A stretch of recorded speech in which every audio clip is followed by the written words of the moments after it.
بھینی سہانی صبحوں میں ٹھنڈک جگر کی ہے، کلیاں کھلی دلوں کی ہوائیں ادھر کی ہے۔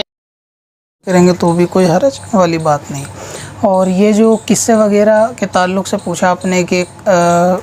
بڑے گھر کے اندر بڑی بوڑھی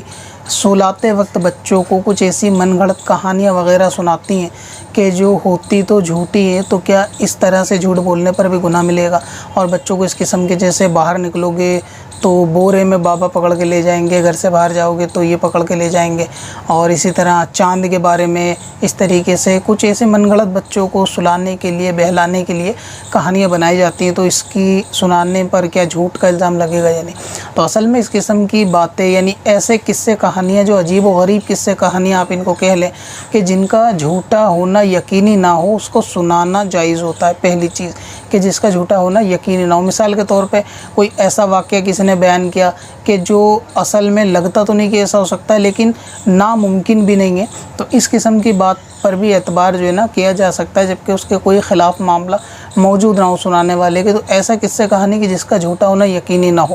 اور پھر وہ قصہ کہانی کہ جس کا جھوٹا ہونا ہی یقینی ہو، اس کے سنانے کی بھی اجازت ہوتی ہے، جبکہ اس سے مقصود کوئی عبرت لینا ہو یا کوئی اور میسج دینا ہو یا اور کوئی پیغام اس کے ذریعے کوئی نصیحت دینا ہو لوگوں کو، تو اس قسم کی قصے کہانی یا باتیں بنانا جو کہ واقعی میں جس کا جھوٹ ہونا یقینی ہو کہ ایسا ہوتا نہیں ہے، تو اس قسم سے جو ہے نا جائز ہے۔ ٹھیک ویسے ہی کہ جیسے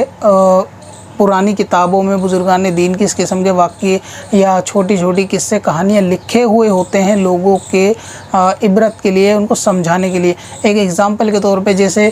جانوروں کی باتیں لکھی ہوتی ہیں کہ پیڑ نے چڑیا سے یہ کہا، چڑیا نے پیڑ سے یہ کہا، یا پتھر نے پہاڑ سے یہ کہا، تو اس میں کیا ایک حکمت کی وہ ایک درس دینا چاہ رہے ہوتے ہیں کہ جیسے کسی بھی چیز کے آسان سمجھانے کے لیے۔ تو اب ظاہر ہے کہ پڑھنے والے کو تو لگ ہی رہا ہوتا ہے کہ پتھر پیڑ وغیرہ تو بولتے نہیں ہیں، لیکن ان کی باتیں نقل کی جاتی ہیں کہ پیڑ نے ایسا کہا تو اس کے جواب میں چڑیا نے یہ کہا، ہاتھی نے ایسا بولا تو مینڈک نے ایسا بولا۔ تو یہ باتیں جو ہے اصل میں فرضی ہوتی ہیں، لیکن کیونکہ اس سے اصل مقصد دھوکہ دینا نہیں ہوتا، اصل مقصد لوگوں کو جو ہے نا حکمت کی بات پہنچانا ہوتا ہے تاکہ وہ سمجھ سکیں کہ اصل معاملہ کیا ہے، وہ اس کہانی کے ذریعے سے بعض چیزیں جو ہے نا وہ ان کے دماغ میں بیٹھ جائیں۔ تو ٹھیک ویسے ہی جو گھر میں بچوں کو کوئی کہانی وغیرہ سنائی جاتی ہے تو اس کا اصل مقصد بھی یہ نہیں ہوتا کہ بچوں کو کوئی دھوکہ دینا مقصود ہو، ان کا اصل مقصد ان کو نقصان سے بچانا ہوتا ہے۔ کہ اگر بچے سے کہا جائے گا کہ گھر سے باہر نہیں نکلے، کوئی پکڑ کے لے جانے والے گھومتے ہیں، پکڑ کے لے جائیں گے، تو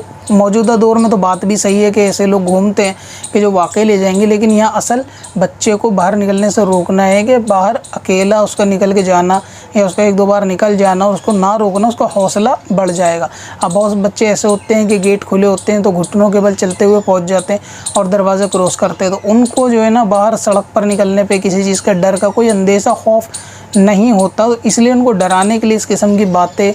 بتائی جاتی ہیں، کہانی بتائی جاتی ہیں۔ تو یہ کہانیاں بتانے میں کوئی گناہ والی بات نہیں ہے، حالانکہ بچے بڑے ہو کے سمجھدار ہوتے ہیں تو ان کو خود پتہ چل جاتا ہے کہ یہ ان کے فائدے کا سودا تھا، ان کو نقصان سے جو ہے وہ بچانے کے لیے تھا۔ تو اس طریقے کی قصے کہانیاں کہ جانور کی زبانی یا پتھروں کی زبانی، پیڑ پودوں کی زبانی بیان کی جاتی ہے، تو اس کا جو ہے نا مقصد کیا ہوتا ہے؟ اصل اس سے کوئی میسج دینا، پیغام دینا خاص مقصد ہوتا ہے۔ اس طریقے کی فرضی کہانیاں بنا کر تو اس کی اجازت ہے۔ بعض آپ نے دیکھا ہوگا کہ تقریر کرنے والے حضرات بھی اس قسم کی باتیں جو ہے نا بیان کرتے ہیں لوگوں کو کوئی پیغام یا میسج دینے کے لیے، تو اس کو